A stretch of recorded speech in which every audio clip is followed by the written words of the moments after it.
Tapi yang disedihkan oleh Mahfud MD adalah karena tangan-tangan yudikatif, tangan-tangan hakim yang mulia itu juga digunakan oleh kekuasaan yang notabene menjadi kacung daripada oligarki untuk bisa meminggirkan rakyat dan menghasilkan ketidakadilan. Itulah yang terjadi pada PT Indolakno saat ini, saudara-saudara. Bayangkan, amar putusan yang dibacakan di depan sidang, tiba-tiba hasilnya berbeda dengan salinan keputusannya. Betul kan? Amarnya apa, keputusannya apa? Saudara melawan, Sudin selesai. Ke pengadilan, pengadilan juga sama seperti itu. Semuanya nunduk-nunduk, bungkuk-bungkuk kepada kekuasaan uang, kekuasaan oligarki. Kekuasaan oligarki yang menjadikan negara sebagai satpam, menjadikan negara sebagai budak bagi kepentingan oligarki, hanya bisa dikalahkan oleh kekuatan massa yang besar, saudara-saudara.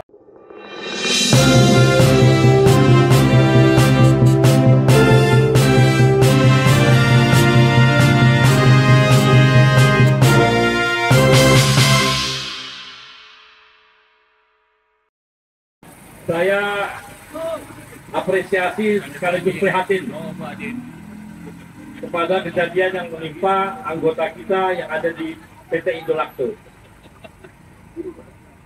Kejadian yang menimpa Indolakno ini bukan sendirian, tapi akibat Undang-Undang Cipta Kerja, Undang-Undang Omnibus Law Cipta Kerja yang sialan itu, yang dibuat secara anarkis, bersembunyi-sembunyi, menyebabkan hampir semua pekerja perjanjian kerja bersama hancur-hancurkan, meminggirkan kaum buruh, saudara-saudara. Saya menaruh hormat kepada pekerja di Indolakno karena berani menyampaikan secara langsung setelah melalui cara-cara yang baik, berdialog, berdiskusi, sampai akhirnya tidak bertemu.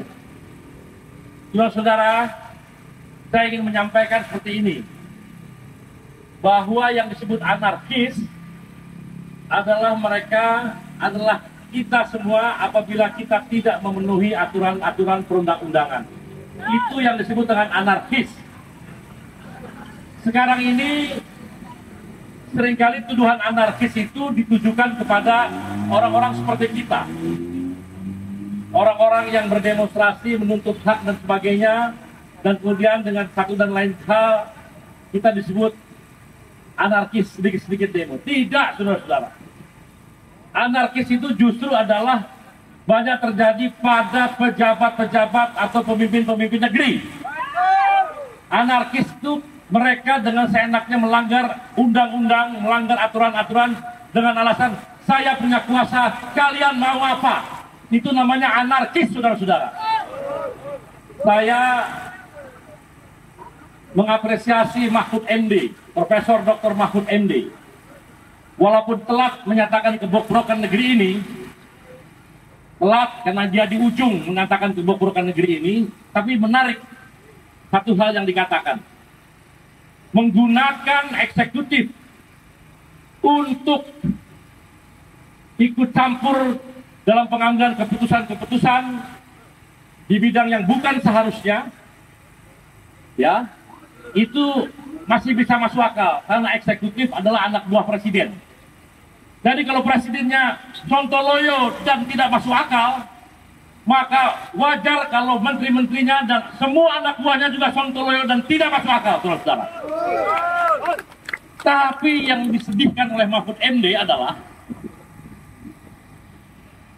karena tangan-tangan yudikatif, tangan-tangan hakim yang mulia itu juga digunakan oleh kekuasaan yang notabene menjadi kacung daripada oligarki untuk bisa meminggirkan rakyat dan menghasilkan ketidakadilan. Itulah yang terjadi pada PT Indolakno saat ini, saudara-saudara.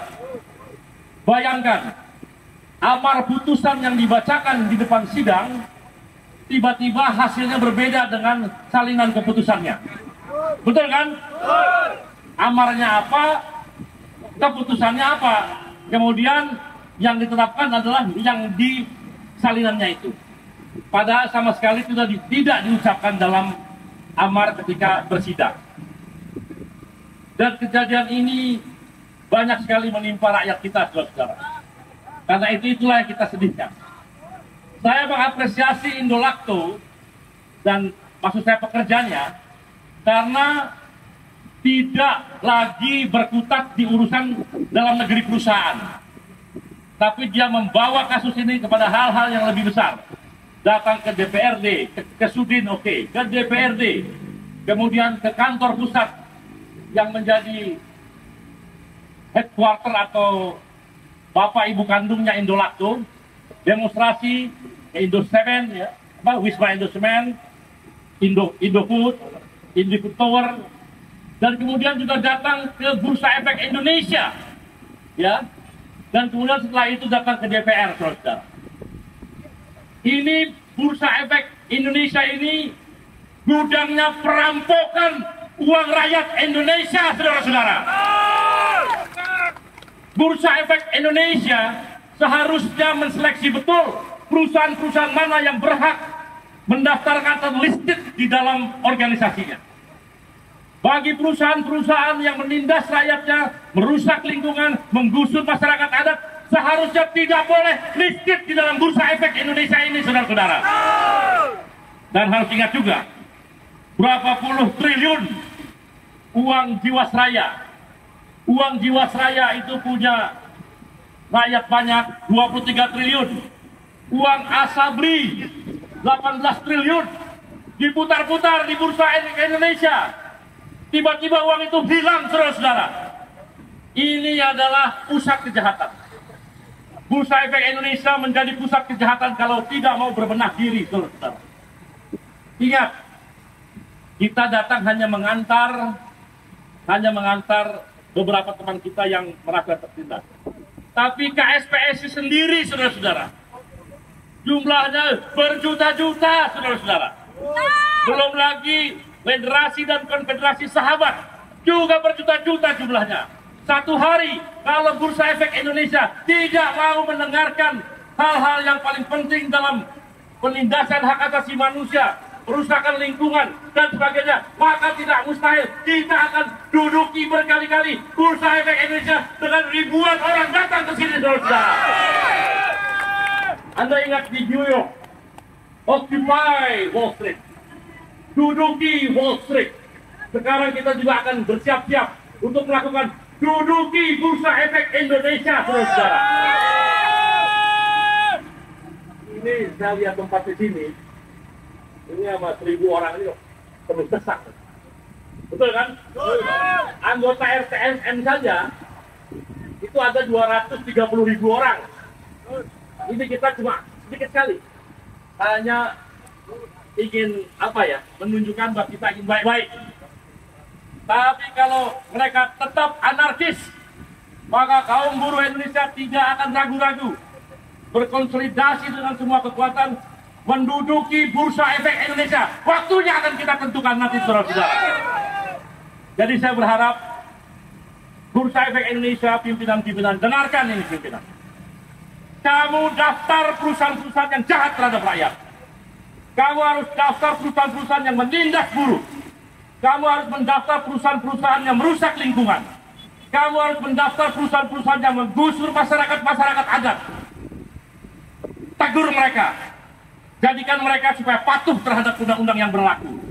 Apabila tidak, suspend mereka. Keluarkan dari listrik. Biar mereka hancur sekalian, saudara-saudara. Paham ya?